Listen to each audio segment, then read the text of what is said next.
great issues plus 6 free strategy guides on a hot new game. That's twice the power for still $15. Wow, call now.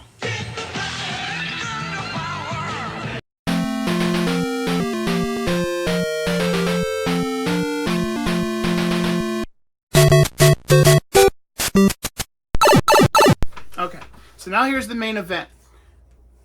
This is I'm working on an NES project for an upcoming video, and I'm not sure if I'm going to upload that before I put the mail call video up, this one, or if I'm going to upload that after. Probably after I'm going to do it, but just in case, I custom built an NES in memory of my stepfather. It's a project I've been wanting to do since he passed away in 2019. So the one thing I had to send it out for was to get the NESRGB installed, and it's back. Let's see how Pork Chop did. Okay, a lot of bubble wrap. That's a good sign. Not so much a good sign that the bubble wrap is really loose, because I tightened the shit out of my bubble wrap. And it seems like I could just rip it out with a little bit of tape. Okay. See how he did. Not bad. I know I gotta add screws to the... I think I can add screws to this to tighten the lid, because this normally comes... This can come out. I've had it happen. But yeah, here's the NES back. And it's looking really, really good, I gotta say. And that flap always does that. But you can see down here, it's got the NESRGB, so he had to take off the bottom shielding, which is fine. Doing the NES build, I wasn't sure if I was going to keep the shielding, especially the bottom one, at all, because it was such a bitch to get back in, but I guess my decision's made for me. The shell is going. So that's good, because that's fine, because none of the components hit the plastic. And I wonder if these jacks still work. But let's look at the multi-out, and it is right here. So I guess he didn't wind up using the cricks. He just saw, not the cricks, the Voltar, because I bought the Voltar thing where it's just the easy solder, where you just, you know, clip it in. But that's fine. I don't plan on, you know, taking this out or touching it, but here's the multi-out. So we have a multi-out Nintendo with the NES RGB 4.0, and with just a few decals and the controller being done, it'll be ready to go. All right, so we need to finish off our NES build, and the best way to do that is with decals.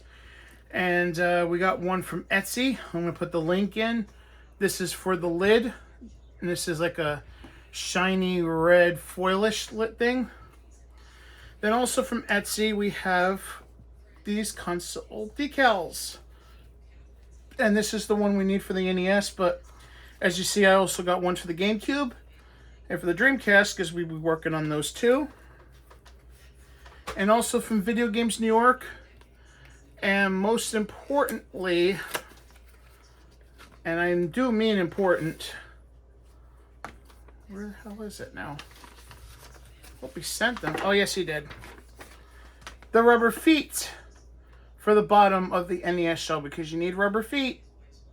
So we're going to take a pause. We're going to put these on, and when we return, you're going to see the finished product. And here is the finished product. Now, I know my type is a little bit off for the foil lettering, but that's fine. It's okay. And there was a little loose, because when I tried to put in the screws, they were easily stripped, so couldn't really go in any farther despite having the proper screws, because taking them out of here was fine. Putting them in here wasn't so fine. So I got everything hooked up. This is the first time I'm trying the NES RGB. And here we go. It's got the orange LED. It's looking fantastic. Just a little I guess that has more to do with the TV, but it looks fantastic. Aspect, normal, zoom, wide, cinema, normal.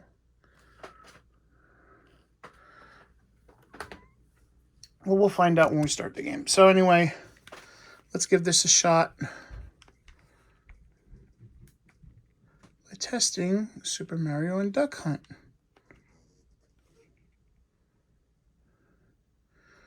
It is a little high. I wonder if that's because of the OSSC. Let me see here. I'll put options.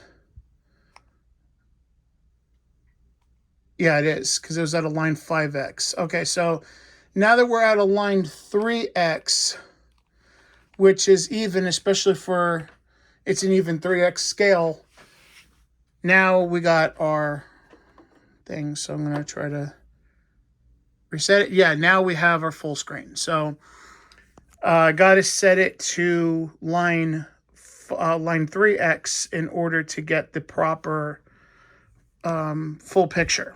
So we're going to try again. And we got Super Mario. And what we're going to do is we're going to it should be wired for the palettes. So we're supposed to press start, select, and then left or right to go through the palettes. So we're going to do that now. I don't know if you could see it, but it is cycling through the different palettes. And you could do left or right. But since I'm doing one-handed, I'm doing right. So we're going to leave it at this palette for now. I think that's the regular composite palette. And the audio is nice and crisp.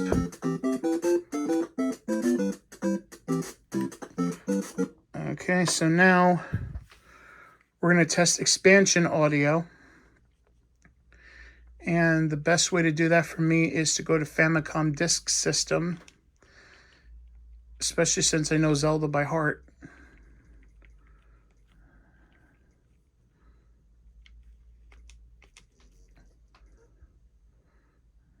Here we go. It's supposed to have Voltar's board in. And it does! I wish I would have disabled automatic disc swapping, but that's fine. Because I got another game to try with the expanded audio, and that is Gimmick.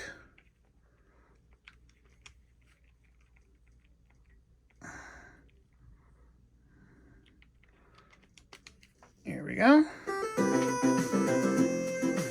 And the expansion audio is working. And yes, it is an NES.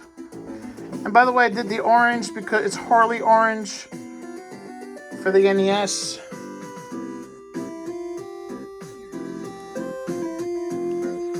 And even though the NES is done itself, it's not over yet. Because we still got to do the controller.